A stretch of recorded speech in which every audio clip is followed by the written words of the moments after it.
Welcome everyone to Los Libertinos podcast. I am your host, Carlos Abelard, and this is Chingazos and Fire episode number 20. Our guest today is Joshua Childress. He is a veteran of the Iraq-Afghanistan wars. He was also a former U.S. Border Patrol agent that resigned in protest, so he is no longer part of La Migra. He is a family man. He's married, has twin boys. He is also written for the Daily Beast, Cato, and the Libertarian Institute. He is also an inspiring author that is working on self-publishing a book of poems and short stories. Personally, I've interacted with him on a weekly basis, probably for at least a year or during COVID, through Renegade University and more recently through the men's group that they have there. As being part of the unregistered underground. So to me, he's been kind of like an online homie that I've been interacting with, and it's kind of cool to get him on the show. Welcome, Josh. Hey, thanks for having me, Carlos. Man, it's a pleasure. Cool, man. Awesome. Could you kind of give a rundown of your background? A lot of people, my family, my friends, they might not know some of your background, but I think they might find it interesting because, we usually don't talk to La Migra, unless you have to because they're coming for your primos or something. But I was gonna say, yeah, if they come for you, man, don't talk to them. Don't answer any questions. That's your best bet. So can you kind of give a rundown of your your born, raised, family, siblings, and your education, and just some of that stuff, just so they can kind of know what's up. So I'm a middle child. I have one older brother and one younger brother.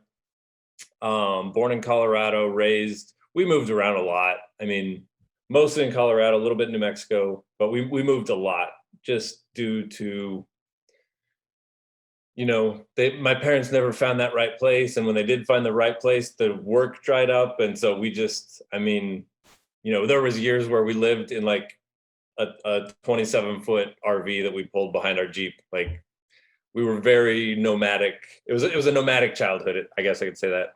I ended up going to the same high school for all 4 years. My parents really wanted to give me that experience at least. So I ended up in this tiny little town, like no stoplights. Closest Walmart's 2 hours away. And that's where I went to high school. And it was actually really cool. Like small town, everybody knows everybody. There's pros and cons of that. But it was a really kind of a cool, and I look back with a lot of fondness to that experience, growing up in that kind of, middle of nowhere upbringing. So that's where I got into sports. I started playing sports in high school, football, wrestling, basketball. And man, I started looking around, and the nice thing of being secluded like that is like, it's very safe. Like there's not a lot of like dangerous things going on. So usually if you get hurt, you just fucked up really bad. Like you did it to yourself. The bad part is not a lot of opportunity. So I looked around and I was like, what everybody else was doing, I didn't want anything to do with it, because it was either like wrapped up in drugs, working dead-end jobs, just seemed like this monotonous cycle, and it was very closed in. And I kind of have always like had big visions for my life and just the world in general. So we were poor as hell, like really, like I know people say dirt poor, like we were pretty fucking poor. So the Army recruiter said like, yeah, dude, we'll give you job training and, a paycheck. And I said, all right, sign me up. So straight out of high school, like 5 days after I graduated, I was on a plane to South Carolina and did basic training, all that stuff. Damn, right off fast. You didn't miss around, dude. Yeah. I think deep down, like I knew myself, and if I gave myself the slightest opportunity to like not do it, I would have. And in fact, I wanted to. I really I tried when that day came to fly out. I looked for every, luckily the internet wasn't around, or I probably would have found a way to get out of it. But I went and did my 4 years, went to Iraq. got out for a few years, worked construction for a while, and then went back and joined the National Guard because the our local unit was going to Afghanistan, and I hadn't been to Afghanistan, so I thought, fuck it, let's go see, let's go see what that's all about. So then, so 2007, 2008, I went to Afghanistan for a year. Got back, went to college. Well, I worked for a little bit, went back to college full time. Um, and that was kind of like the big transition in my life, I guess, because I was, I had a bunch of irons and a bunch of different fires, and I didn't know what the fuck I wanted to do. But at that point, my trajectory was, so my time in Afghanistan, I thought that the mission was kind of stupid, but I thought that was just because I was in the National Guard. I was like, well, they give the Green Berets all the good stuff, so I want to go be a Green Beret. So when I was in college, I was in the pipeline trying to get my slot to train or to try out. It's a selection course, and they either take you and you can continue training, which is like 2 years of hell, or they just tell you to go away. So I was in the pipeline to start my tryouts, and then I'd also applied to the Border Patrol. Border Patrol said, hey, we're offering you a job. So I had to make this decision between the two. And it 100% came down to like, well, if I go to the Border Patrol and I don't like it, I can just quit and walk away. And then I can go back and get my tryout for Special Forces later. Or if I just want to go back to college, I can do that. But like, were you single at this time, or did you already have because sometimes girls keep you home, like just because sometimes, or you were still. So I was dating okay. the woman I'm married to now. Okay. She and I started dating as soon as I got back from Afghanistan. We'd known each other before that, but we started dating as soon as I got back from Afghanistan, and we haven't separated since. So yeah, I mean, it was a pragmatic decision to join the Border Patrol. It wasn't like, I had this, I mean, I was a pretty conservative guy. I listened to a lot of, right-wing talk radio, and that was how I was raised, Christian, conservative, not like ridiculously patriotic. They didn't get annoying about it, but I mean, they loved America, all that good stuff. Yeah. No. Yeah, no, I hear you. Yeah, so you were in the Border Patrol, and like I had mentioned in the intro, we have our connections via like Renegade University and the Unregistered Podcast. And for anybody that's interested, I'm going to put in the show notes. Thad Russell, he interviewed you several years ago, and that's where I first got to know about you. And and listening to your conversation there, and others that you've had on other shows, is it fair to say that a gay porn star and a female prostitute were the ones that finally opened your mental borders to kind of be like, hey, and just everything just started flowing from that a little bit easier, I guess? Yeah, that was you do your homework, Carlos. It's one of the reasons I like your show. But yeah, that was kind of the breaking point. So I'd heard of Thaddeus Russell. I took a couple of history classes in college before before any of this, like 2011 or something like that. No, it would have been before that. Anyways, my history professor had read Renegade History and assigned chapters from that book for reading for class. And I just thought it was such an interesting take on history that I'd never heard. So I went out and bought the book. It was years before I actually read the whole thing. It sat on the shelf for a long time. But when I did finally get around to reading it, I was like, man, this is mind blowing. Just kind of the difference between what I was taught throughout school and that. So yeah, whenever I think I heard him on Rogan. And so then I just kept looking to see if he'd been on any of their podcasts, and finally found that he started his own. So I started listening to it, and I heard Maggie McNeil. I think she was the first one. And I was just like, I don't care what some prostitute has to say. Like, fine, if she wants to be a prostitute, I don't care. But like, I don't care what she has to say. And so I skipped that one. And Connor Habib, I'm like, what? What's a gay porn star going to have to say that I will care about? Like, I'm a married dude with kids. Like, why do? So I just skipped those episodes. But then, like, several episodes in, it started bugging me that I was like, well, what the hell? What's my problem that I just can't even listen to what they have to say? So I went back and listened to them, and like, Maggie McNeil's just sharp and doesn't take any shit. And, some people have some disagreements with her, but like, she knows where she stands. And she was making a lot of freaking sense to me. And then same thing with Connor. Like, Connor's got a master's degree, but he's just got all these interests that are all over the board. Some of them having to do with like, the spiritual world and stuff like that, which is something that's fascinating to me.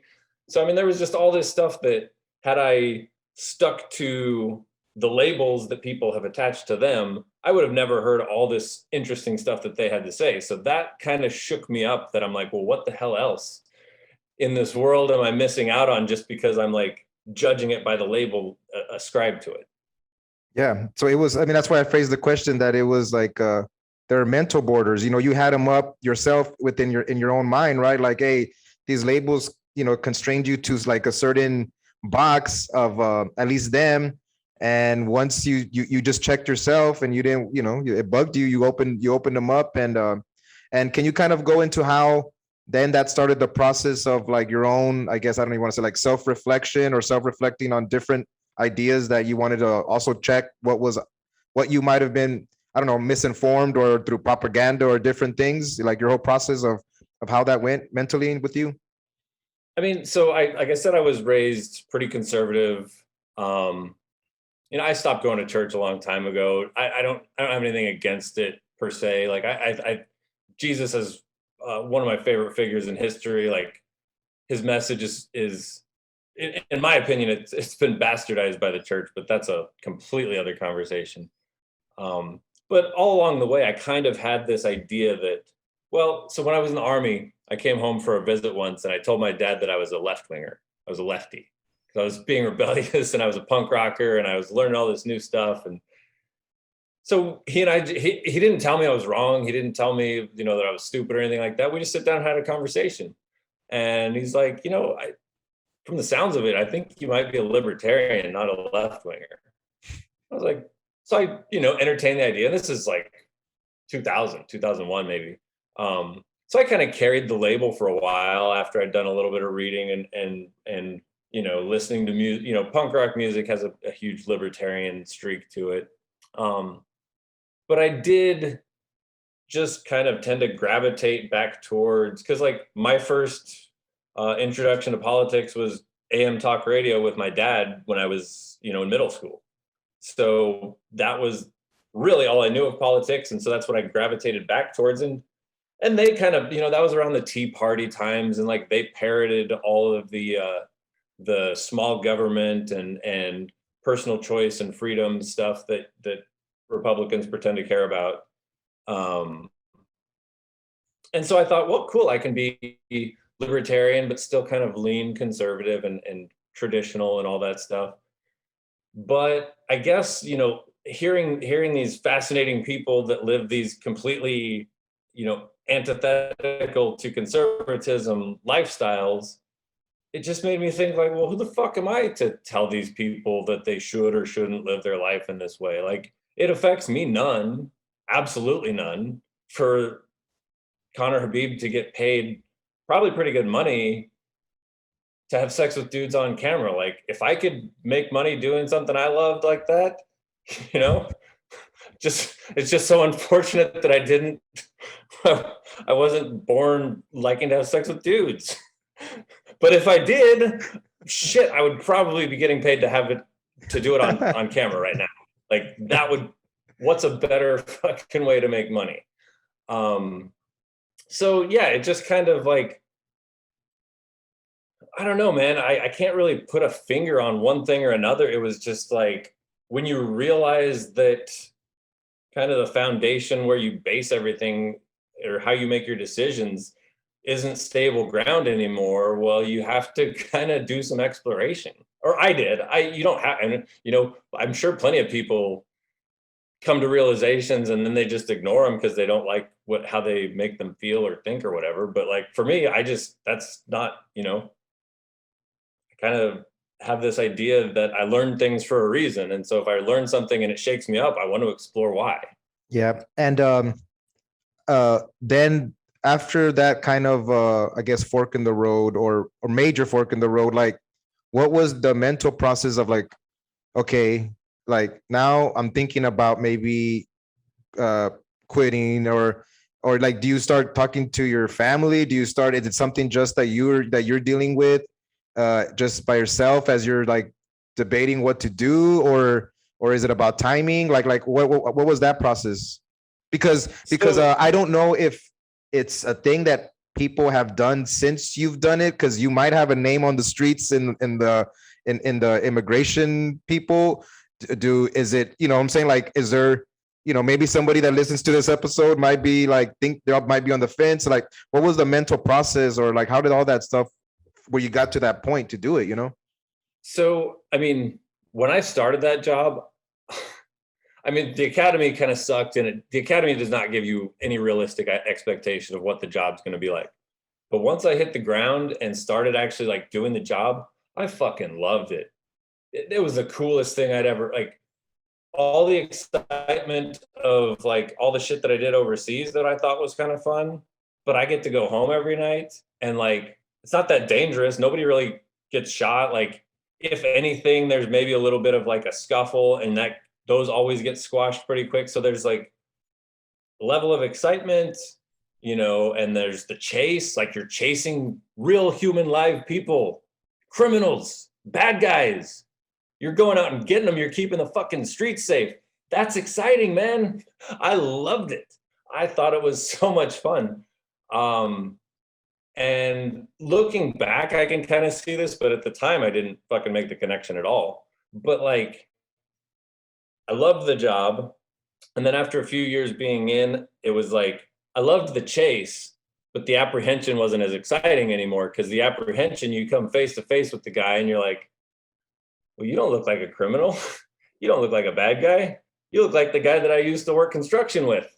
Or like, it, so it was like I went from loving the job to loving the chase, but not the apprehension.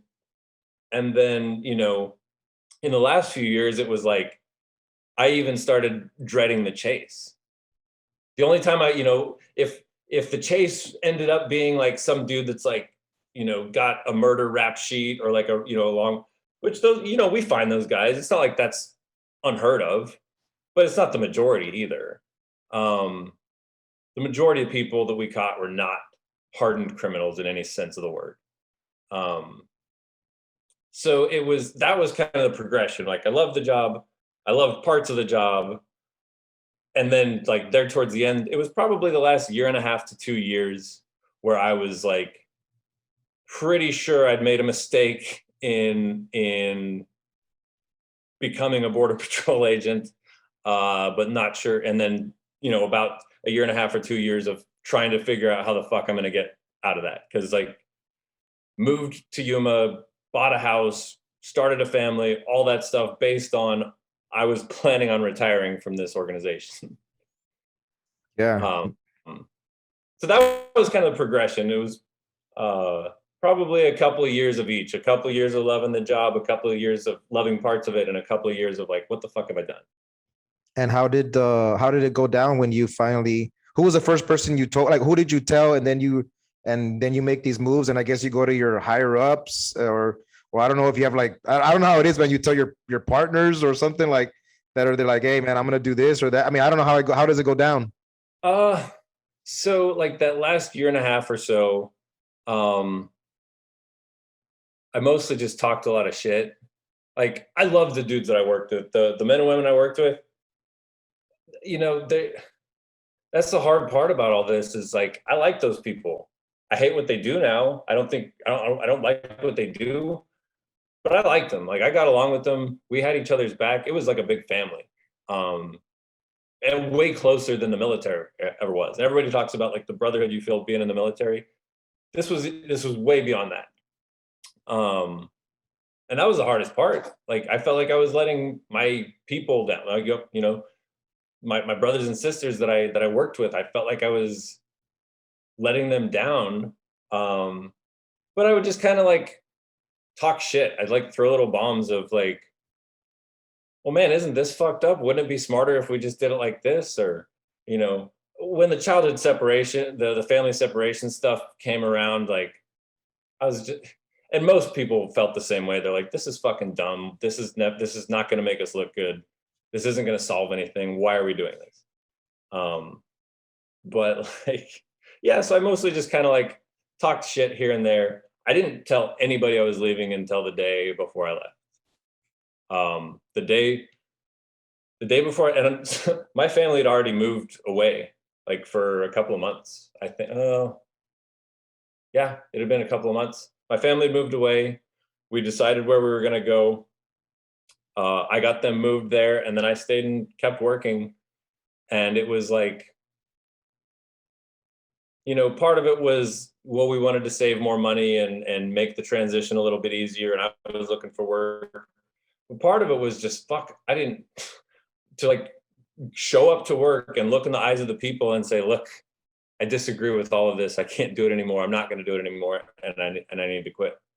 So yeah, basically one day at work, I just gathered the courage, went to one of my supervisors and said, hey, I need to know how to resign. And the dude's like, well, I'm gonna have to do some research because nobody ever quits. So I don't know what to do. And so by the end of my shift, the next higher up supervisor had called me, said, what is going on? Like, what do can we talk? They basically they thought something was wrong. They thought something had happened, and that I was leaving for some reason. And I said, no, I've been thinking about this for the last year, at least. I've made my mind up. I want to go. So they said, okay, when do you want to come in tomorrow? We'll do the paperwork. So the next morning I showed up, brought all my gear, my gun, my badge, and we processed out. And then just so happened that like, as I was signing out, I'd gotten a call that I had gotten a new job at, making a quarter of what I was previously making. But at least I had a job. So I didn't give a shit. I was happy. Yeah, man, that's awesome. That's yeah, man, it definitely takes a lot of courage, especially when you like you said, you had planned it out because you were going to retire there. So you already, some people do like day-to-day stamps on what they're going to do, but you had like a 20-year stamp already. Like you knew what's up, and then so yeah, it's hard to get away from that, especially if the pay is good and the benefits and all that. So yeah, man, I always that's get so uneasy when people are like, oh, what you did was so brave. I'm like, well, yeah, but you didn't see the 2 months before that where I was chickening out every day. It doesn't feel brave to me.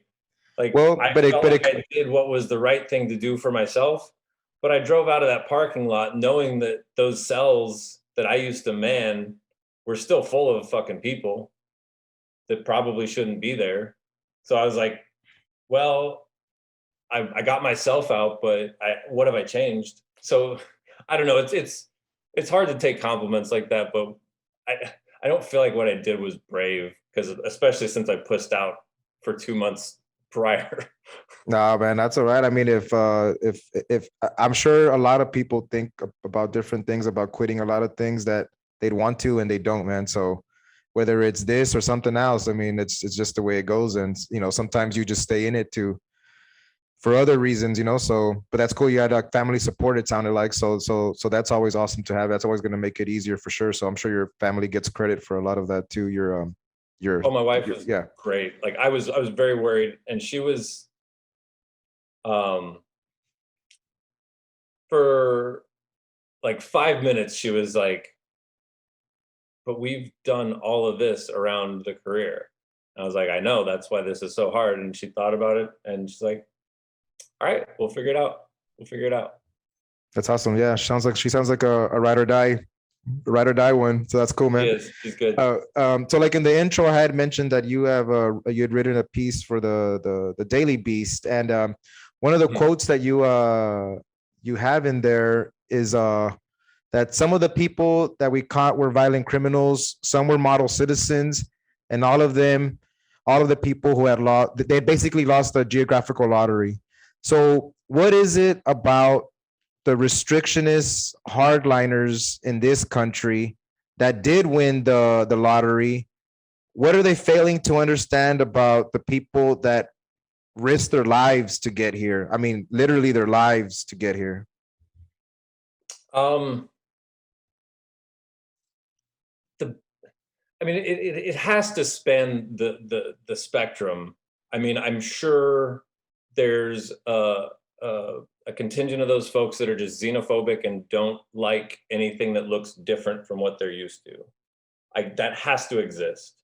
I don't think that's necessarily the majority. Um, I think most people are wrapped up in the narrative of um, the Fox News or the even I mean even CNN plays the same fear game that like, oh, it's all going to collapse and it's all going to go down and it's an invasion and these dangerous criminals and the caravans, and it's all just meant to be fantastical and scary. um there's a guy that I met after I quit. He retired. Um, his name escapes me at the moment, but he so after he retired from the Border Patrol, he did a master's program and he wrote his thesis on the border threat narrative, basically going over how if all you pay attention to is the news, then it's going to sound very, very, very scary down there. But he outlines with statistics that people getting hurt on the border is very, very rare, except for migrants. Like migrants are about the only people that get hurt down there. You know, since 19, what is it? I think 1914, the Border Patrol has lost under 150 people, right about there. So that's pretty for for working the most dangerous place in the world on the border with the cartels and the drugs and the scary people. Why are more people not being killed if it's so dangerous and so bad down there? No, I'm not gonna lie, dude. I worked nights the entire time I was there. So like tracking people's footprints through the brush, like through, you know, basically zero visibility with a flashlight in your hand and a gun, that's a little scary. Yeah. You don't know what's hiding around the corner. It's scary. But like, I mean, it just it doesn't result in catastrophe that often as far as the danger is concerned. Um, and as far as like what happens after the migrants get here, I mean, everybody's got an opinion. The Center for Immigration Studies is obviously skewed in one direction, and Cato is skewed in another. And everybody's got their data that backs up their point. My thing is, changing your physical location is a non-violent activity, same as smoking weed or even doing big scary heroin or methamphetamines. Like, it hurts no one to do that activity. What people are worried about is the things that may possibly happen after the fact. So, well, if you get addicted to drugs, then you're going to be forced to steal from people and commit bigger crimes to get your fix. That's the line of thinking from that. Well, if we let people change their physical location, they'll steal our jobs and they'll change our culture and that's thought crime. Those are thought crimes. Those are things that haven't happened yet that you're Never, scared about for whatever reason. I, I never even thought of it like that, man. So it's not just also fear of the others; it's fear of the future with others in it. Like it's just like, yeah, like the thought crime thinking. Yeah, man, I never even thought of that. It is like that because there's a local talk radio guy here that basically just does fear stuff, all the invasion, and then he'll post like on Friday, like oh, gonna go watch a movie with the family and have the great weekend writing about, and then I'll post like, what happened to the invasion? And then he just blocked me, and I was just trying to be like, hey, if you're gonna talk all that, then you should kind of maybe be in line with like, hey, like if there's an invasion, like if there was an invasion and I might not be going out and like, I mean, I might be home getting ready for some shit, but he sells it to, it's just part of his, I guess, his show, his business. But these are the guys that have the loudest voice. But yeah, they're living their lives a different way than what the rhetoric they're saying, but they have an audience because I guess they're playing to the audience's fears of the others, but also I guess like that future, like they paint a future where it's scary, instead of like, oh, hey, these people that are invading might end up, one of them might have a kid that might end up marrying your kid, and you didn't even, they don't say that, right? They just, yeah. I mean, I never thought of it like that. Yeah. So that's kind of and don't get me wrong, like I get wrapped up in this shit too. Like it's the world, especially right now, is pretty crazy. So like it's really easy to get wrapped up in, well, what if they mandate further, and what if they, gun control, and it's easy to get wrapped up in that shit. But like when it comes to solving these problems, I personally am not interested in looking at a limited view of the subject. Like I don't want to know this whole thing about like, well, let's embrace tradition. Well, time moves in one direction. You can't go back as much as you'd like to.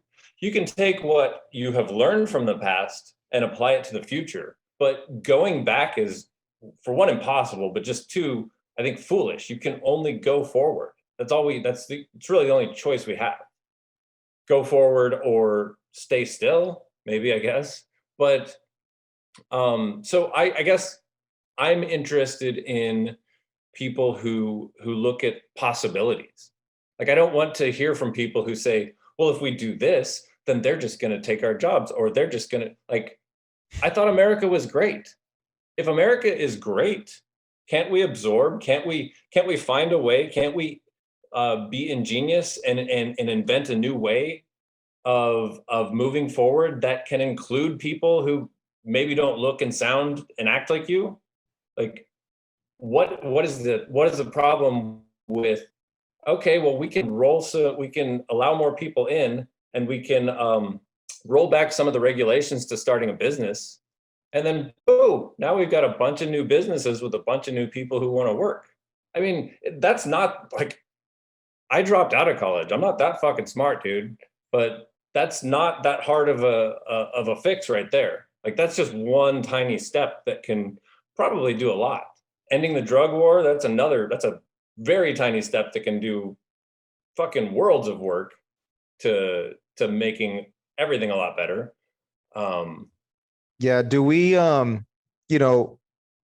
nothing against going back to older policy though, right? I mean, I guess I don't want to speak for you, but I interviewed a couple months ago Alex Nowasta from the Cato Institute, and he's someone that favors like the immigration policy from like, I don't know, like way at the start, where it was just, hey, if you didn't have any diseases or like, I guess, a record of crime or something like that, I mean, pretty much they just let you in, and so that would be a way of going back, but just policy wise, maybe, right? I mean, yeah. or does that carry some more weight about going back? So I have to, I guess I kind of wear two hats when it comes to this. And I like Alex a lot. Like, I didn't hear about him until after, but he and I actually did like a talk in DC right after I quit. And super intelligent guy. I really I thought he was a cool guy, like just a really good dude.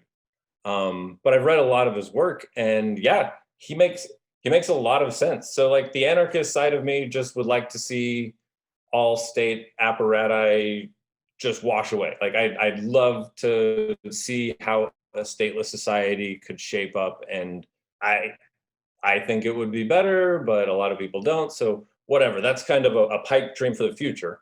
In place of that, if with that not happening, if the state still exists, I don't know, just a lot of these arguments fall apart. First of all, nowhere in the Constitution. So these people that say, well, we should stick to the Constitution and rule of law and blah, blah, blah, you know, I've read the Constitution front to back. Nowhere does it say anything about immigration besides making a uniform manner of gaining citizenship. So the only stipulation in the Constitution is that the method for gaining citizenship should be uniform for everybody. So if my teaching of the Constitution is correct, then immigration should be a state's right, not a federal right. But they co-opted that long ago, and so that's the way things are now. So a lot of people that are arguing for stricter federal immigration enforcement, yet saying that we should follow law, are making opposing arguments, in my opinion. So then, yeah, I would say if there's part of something that has existed in the past, the problem is like those, and Alex is the one that told me this, so I don't think he would mind me saying it, but like back when all of those, like the Ellis Island was open, it was really only people, because you had the Chinese Exclusion Act in the late 1800s. So it was basically only Europeans that were allowed in the first place. It wasn't explicitly written that way, I don't think, but like that was, it was basically just Europeans and mostly Western Europeans that were allowed to do that. So if you take the part of just letting people kind of show up, and if you didn't have a good reason to keep them out, let them in, take that part and like throw all of the geographical restrictions away from it, then yeah, I would say that's better than what we've got for sure. hey, what's up, everyone? Thanks for checking out the show. Be sure to support our efforts here by checking out palomaverdecbd.com. It is a online store that my wife and I run, and you get 25% off by using the promo code Chingazos. And just in case you guys don't know, it's not in my nature to be interviewing people like this, but if you like what I'm putting out, just know that I'm on some CBD. I take a gummy about an hour before I know I'm going to do the show, and about 20 minutes before the show, I'll take some drops, just takes the edge off, and then I just get into it. So if that's something that sounds like, oh, in your life you do some other stuff that might benefit you to take the edge off before you get into some shit, try some CBD products. So go to palomaverdecbd.com, use the promo code Chingazos, get 25% off anything in the store. Peace.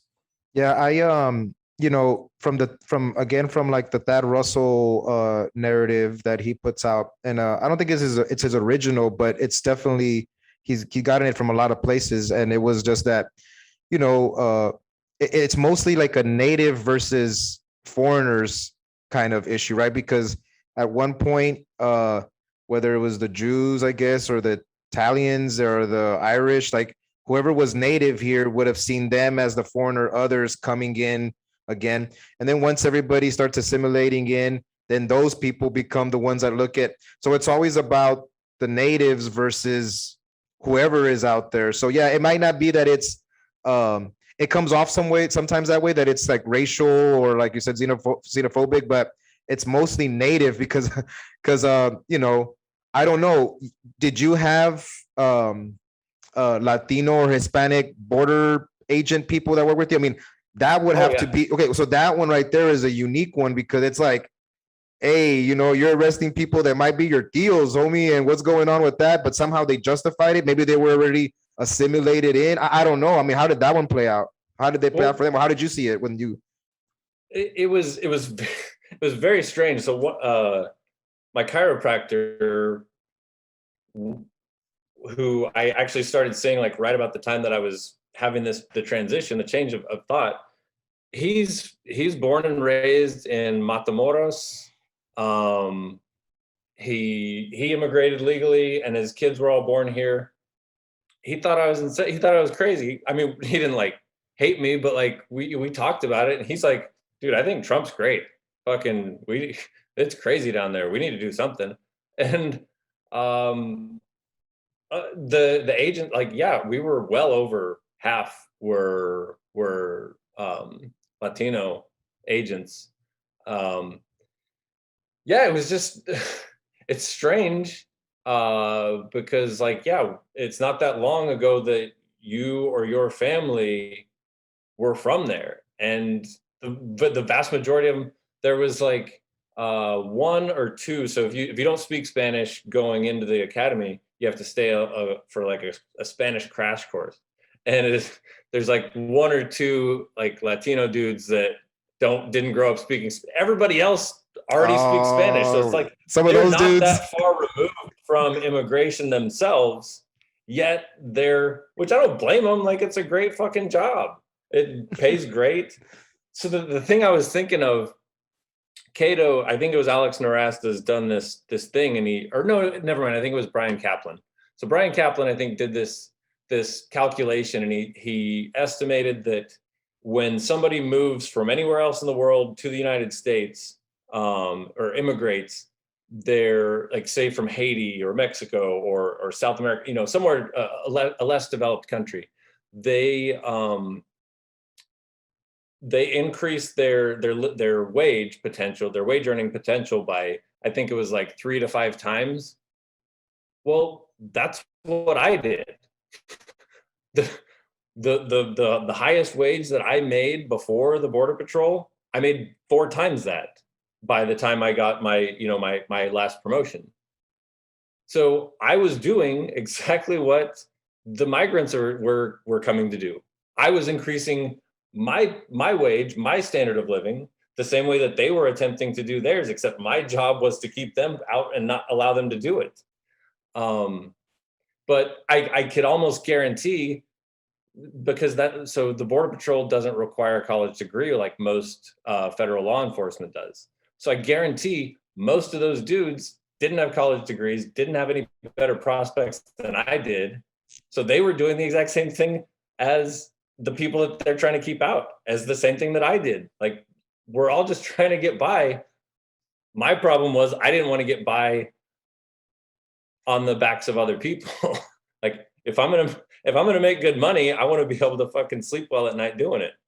Yeah, no, I hear you. Yeah, so they were just playing the game. I mean, it was They're just playing the game, yeah. and man, I don't know if I ever told you this, but I think I've mentioned it before. But I live in between or real close to where, like, I have a former Border Patrol agent, Latino guy, and then I live next to immigration lawyers.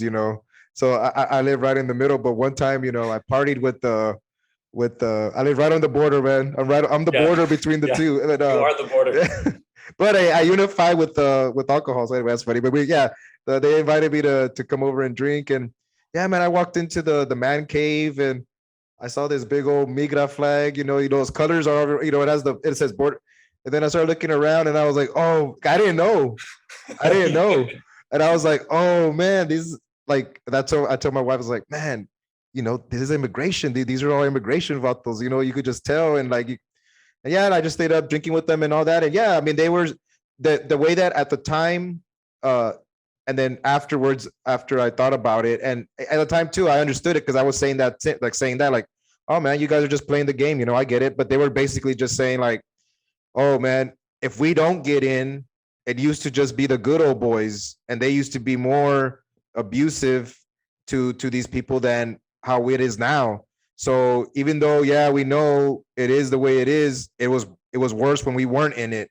So that's the way they justified it. It might be a good reason, it might not, but that's the way that they saw it.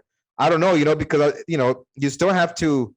I don't know how cultural it is, because I've never hung out with anybody like that. But yeah, I mean, if I had one of my primos or something that hey, where do you work at now? Oh, La Migra. Well, I would think he's playing around. But if he's not, but I know he's a good, like you said, they're good people, they're family people, all these things, and they're just playing the game. So yeah, I mean, that's what it is, right? I mean, but some people, I guess, like in your case, the game got a little bit too much to play it in that way, right? He just would rather play it differently. I think that's fair, and I mean, there's an argument that to be made that maybe I should have stayed and at least done my part to make sure that, like, those who I interacted with and those who were interacting around me, at least I would have some influence in making sure that there was proper treatment. So, but quite honestly, man, I just Oops. But yes, I didn't even think about it no, I like mean, that. But yeah, I did what I needed to do. no, I'm just playing, man. But yeah, you're right. Yeah, you're right. It was, I mean, what I've always talked about immigration. That's what people are interested in talking about. Immigration is only a partial factor of why I left. Like, We're going to more, man. Let's talk about the other stuff. I mean, what well, what do you? so I just felt like I was drug war stuff. Even back when I was a talk radio listener, I thought you can't get any fucking dumber than the drug war. Like if the alcohol prohibition of the teens and 20s, if that didn't teach us that what we're doing now is fucking stupid, then I guess we kind of deserve it. But like the way I saw it was federal government and especially federal law enforcement was this growing beast that was, so all of this stuff, I mean, it's happening in slow motion, but it's also seems like it's happening quickly. So the requirement to make an arrest for an expedited removal for Border Patrol, you had to do it within 14 days of entry, within 100 air miles of the border. They've just expanded that to within 1 year and anywhere in the US. So a Border Patrol agent can now go anywhere in the US to make an arrest for immigration. I mean, this is on paper. Like, they're not actually doing this right now, but the precedent is set. Like, the paperwork is done, the regulations have changed. So now Border Patrol agents who are basically restricted to working that 100-mile area around the border are now technically allowed to just kind of roam free should they choose to, or should they be given the orders to do so. So just the massive growth. So when I came in, I was part of the big push. A few years before, the Border Patrol was 10,000 people. And a few years before that, it was 5,000 people. So when I was there, it was 21,000. So this is a massive, massive growth in people who have a fucking badge. And we've seen how if you think local police don't answer for what the fuck they do, just wait till you see a federal law enforcement union. I mean, you don't hear about it very often, and when you do hear about it, it gets swept under the rug pretty fucking fast. Like, while I was in, there was right after I quit, there was a serial killer Border Patrol agent. Haven't heard peep about that for a while. There was a dude who duct taped his wife up, drove up and killed his wife's lover. That didn't fucking make the evening news, I doubt. That was in Texas too. So if you didn't hear about that, then like, wouldn't that be national fucking news that a law enforcement agent, a federal agent of the United States government, duct taped his wife to a chair, beat the shit out of her, and then drove up and killed his wife's lover? Oh man, sounds like a corrido. No, I never heard that one. So I just recognized that like this thing was getting way out of control, and it was doing stuff that I wanted no fucking part in. And what all that comes down to is criminalizing nonviolent behavior. If you've hurt no one and you've taken no one's stuff, you didn't do a fucking crime, and I'm not gonna arrest you for it. So it was, immigration was my specific slice of the pie, but the Border Patrol culture is they are fucking masturbatory about catching drugs. Like, every Border Patrol agent wishes he was a DEA agent. I remember there was a group. Oh, get into this a little bit, man, because this was something I was telling those at that party. I was saying, when I started saying about the game, I also kind of was winking at another game. I was like, hey, and also, if you got some good connections, you might let the ones that you want to let through that might have the stuff, and they give you the ones that you gotta catch. And I was like, hey, it's all in the game, right? But they didn't like when I was saying that, which I understand. We're all drink, nobody. I'm kind of lightly saying, hey, you can let the ones, and anyway. You've got a diplomatic way of raising those issues. I know. I've known you long enough. So is that what you're getting at? Like the specific instance I was talking about there was, so east of my station, there's another station called Welton. I don't know if you've heard of it, the Devil's Highway.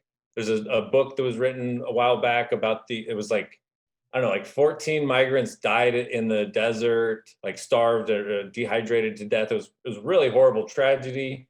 This guy, Luis Urea, I believe, wrote a book about it. So because of that event, they put this camp out in the middle of nowhere, because it was like that part of the border, it's like a 3-day trek to get from the border to the highway. So, I mean, there's a lot of time to play cat and mouse back and forth. So they put this little camp out in the middle of nowhere to try to help make sure that, quote unquote, that sort of thing never happens again. So when you go to that camp, you have to stay there for a week. Well, my first time there, I didn't know my way around, so it's kind of hard, like, responding to stuff.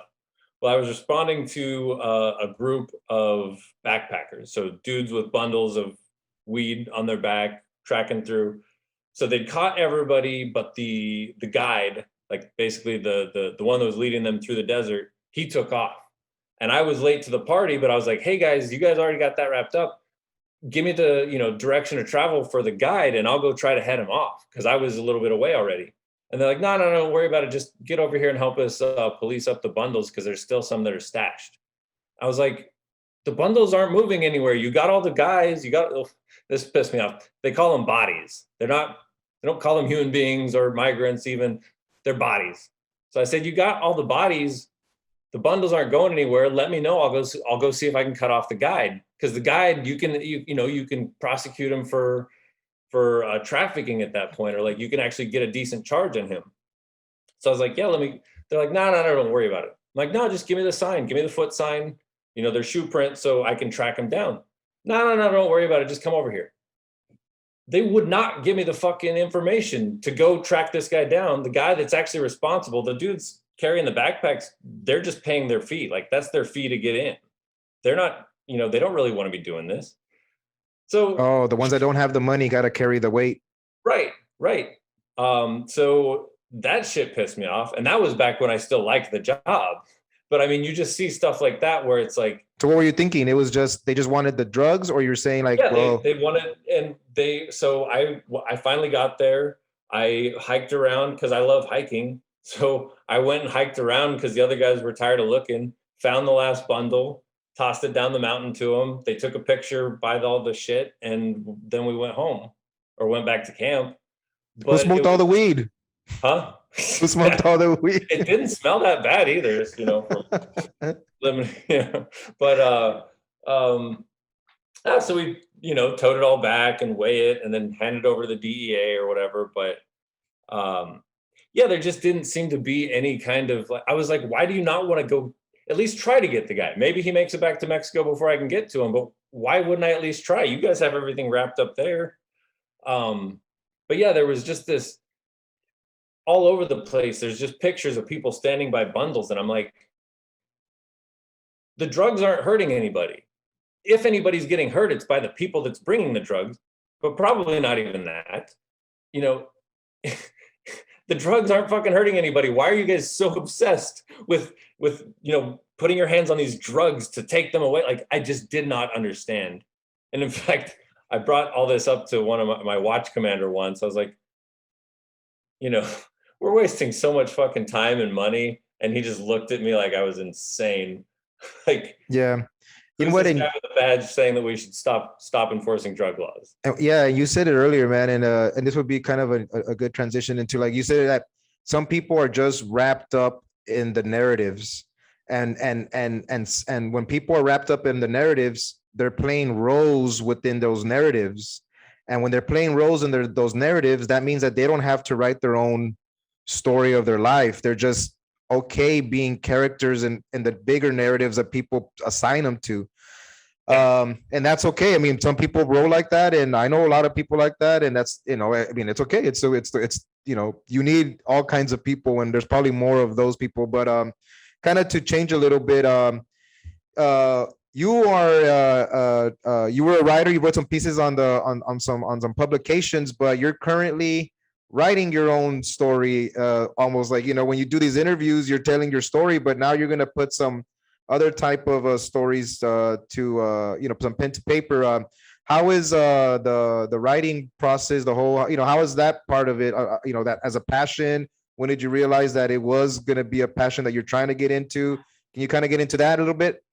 Yeah. So, I mean, since as long as I can remember, I've been artistic. Like you know, just I love to draw as a kid, but I think every kid does, but I just never grew out of it. Like all the way through school, I was always drawing, always in art classes. Um, and I actually hated reading. I fucking hated reading. And I learned later in life that that was just a case of like, I didn't like what was being assigned to me.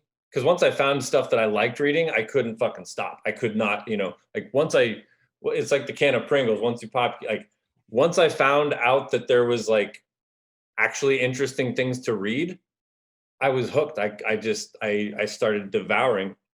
The bad parts that I was, you know, because I spent my whole time in school, um, so I was always in gifted classes too, but I never read the books. I just like skimmed enough to write a paper, and they're like, "Oh, this is great. You're gifted." Like, you guys are fucking dumb because I'm just cheating. Um, but so like one, you know, basically, I think it was my junior year. I finally finished a book and reading a book, and then my senior year, I took like a college class while I was still in high school, and like the valedictorian and all her friends were in that class, and I got the highest grade on the final exam was an essay, and I got the highest grade, and my instructor told me like, you know, when you actually like put some effort into it, you're pretty good at this. And I was like, well, thanks. I'm going to the army. See you later. So it just kind of lay dormant for a while. I didn't really do anything with it. I always carried a notebook around and would like write little poems and thoughts and stuff like that, but I just never really tackled any serious projects.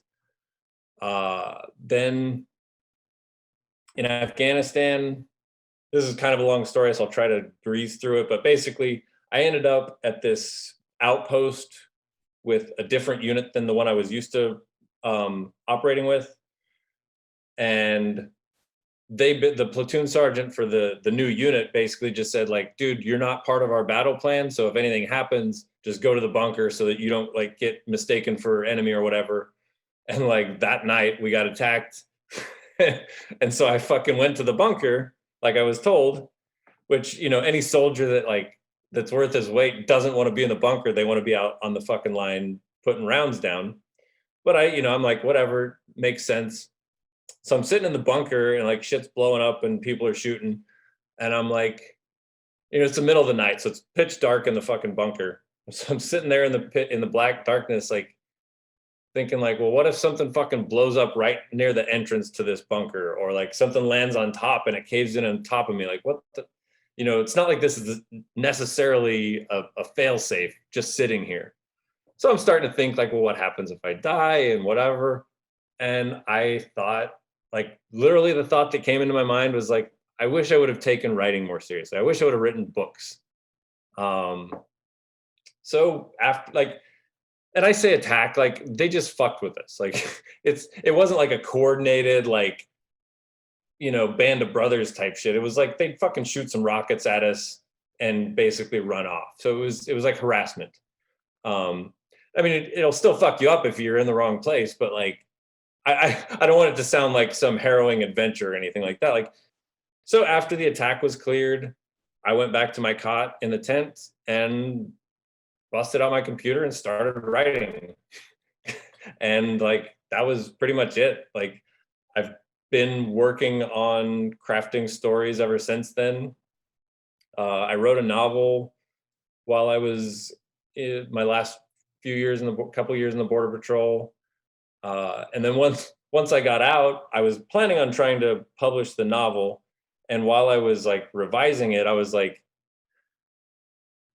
I'm not as good of a writer as I thought I was. Like I just had this kind of realization that I wasn't like, the ideas are there, but the execution was lacking. So I put the novel away and I just started writing short stories. And so, that's what I've been doing for the last few years, is just writing as many short stories as I could. And I basically got to a point where I think I had 6, and I was going to try to work with that. But then I thought I don't know. I'm always constantly changing, but I've added a couple. So I've got 8 short stories and 8 poems right now that as soon as I can get, there's really only one that's kind of giving me trouble right now as far as revising is going. And I think basically once I can get that one to where I'm more or less happy with it, I'll pull the trigger and just send it off for publication. And it's self-publishing, so it'll just be based on like, if I can get any kind of pre-orders, then I guess they'll do like a first run and whatever, and I'll pay that, and then however it works. I'm figuring it out as I go, literally. Yeah, man, that's all right. Yeah, that's cool. And I'm sure your family's supportive, right? So it's all with good vibes and all that. So yeah, man, I want to respect your time and all that, and I'd like to say that man, it was fun talking to you in this way. I want to say that also that I hope you put your work out there, because I'm not a good reader, but I definitely want to read what you put out, and especially when you interact more often, you're invested in making sure that the people that you're interacting with and getting value from are you want to be supportive of that. So I would definitely want to support your efforts, and if whenever you put it out there, I definitely want to get you back on the show so we can help you promote it. I'm just barely starting this podcast too, so I'm just starting to do my thing. But yeah, man, you have any way that if somebody wanted to reach out to you for anything, man, of if it was an immigration stuff, or maybe somebody that's on the fence about doing something that they need a little bit of anything, a way some people can reach you at, and then also any parting thoughts? Just kind of like what you said, something that reminded me, like part of my motivation for writing these stories is like I would at least I'd like to do my part for like to create stories for people that don't like to read. Like I want to write stuff that is going to, because I'm not formally trained in it. I took English 1 and 2 in college, and like that's as far as I went.